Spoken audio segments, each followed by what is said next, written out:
In Matthäus Kapitel 13 vertelt Jesus noch ein Gleichnis. Er sagt, das Himmelreich ist zu vergleichen mit einem Sampkuarn.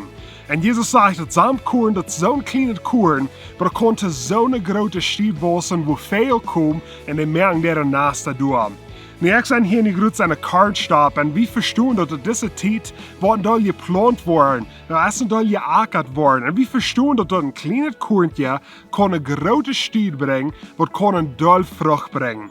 Aber das interessante Ding ist, wenn wir Samen studieren, und Samen ist einfach so eine Studie, und da wird vielleicht kein sein, als meistens das Krüt. Wenn dort was bloß und das sich verspreiten, so weit und so breit ist das kann, wenn er nicht gekontrolliert worden ist. So der kleinste Korn, der konnte große Stiere wachsen, wird sich verbreiten und einfach über die ganze Welt, wenn er nicht kontrollieren worden ist. Und Jesus sagt, das ist der Himmelreich.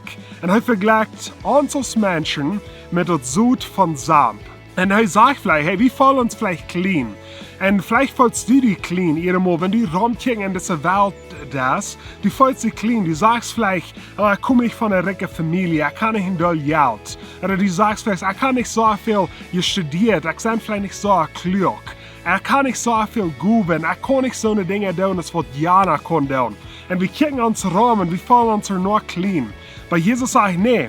Du bist wundervoll gemerkt. Gott sagt, er hat uns in allem sein Bild Gleichnis gemerkt. Und so wir sind geroben, zum Unterschied merken in dieser Welt, zum Gott sein Reich bühen, zum Gott sein Reich verbreiten über die ganze Welt. Aber ich will anfangen da mit der kleinsten Korn. Wir sind das Korn, aber wenn wir uns planen und an das Wort Gottes, und wir gehen rüt und wir don't go to Wagen, dann kann Gott sein Reich sich verbreiten über die ganze Welt. Und don't, wie viel Schuld du hast gehabt, don't, wie viel Geld du hast gehabt, und don't, was deine Guben sind. Wir können alle rütgehen und go to Wagen down.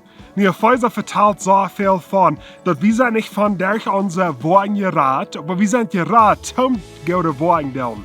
So, was ist zum go to Wagen, was du kannst down, das Werk? Vielleicht wollt ihr ein, zwei Wochen eine schwere Zeit geben, die das zu besiegen, oder die schackst in WhatsApp.